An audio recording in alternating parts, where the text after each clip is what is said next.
Cela cadre parfaitement avec un peu la dynamique mondiale actuelle qui est en cours, puisque les formes de gouvernance qui étaient possibles ou qui étaient exécutées auparavant ne peuvent plus l'être du seul fait de l'exigence des populations. Aujourd'hui, vous avez des populations qui attendent de leurs gouvernants qu'ils puissent prendre en charge leurs préoccupations, que des gouvernements ou des gouvernants puissent mettre à exécution des politiques qui répondent aux difficultés, aux aspirations des citoyens. C'est pourquoi parler de nouvelle gouvernance me paraît être une chose importante, dans la mesure où jusqu'au jour d'aujourd'hui, vous allez dans certaines contrées, vous avez encore des préoccupations de base qui vous sont posées, notamment l'accès à l'eau potable, l'électrification rurale, le désenclavement à travers les pistes, etc.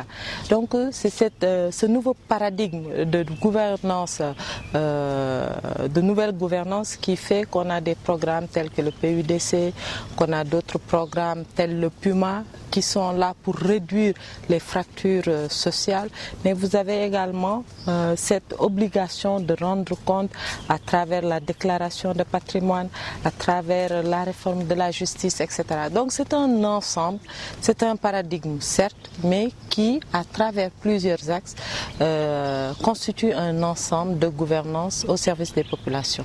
Vraiment, pour ne pas entrer dans l'explication et la théorie, je pense à travers tout, ce sera tout un palier. Mais ce que je peux dire en deux phrases, pour vous dire en quoi la jeunesse républicaine peut être un facteur pour impulser cela, c'est que humblement, je pense que si c'est un paradigme de gouvernance que s'approprient les gouvernants, la jeunesse elle-même, si elle se l'approprie, servira de sentinelle qui imposera aux gouvernants d'aller vers de pareilles politiques, surtout pour solutionner le problème de l'emploi. Et je pense que la jeunesse étant là en tant que sentinelle, en tant que relais amplificateur, peut justement servir de piste de solution à ce qu'on pourrait appeler aujourd'hui un problème qui est là et réel, savoir l'emploi de la jeunesse. Non, je ne pense pas que il ne faut pas poser cela en termes de défaite de Yaya Jammeh. C'est plutôt une démocratie qui est en train de se faire et c'est ce qu'il faut saluer. Aujourd'hui, l'Afrique devrait pouvoir avoir des alternances transparentes dans la paix, dans la concorde et que le suffrage universel soit respecté.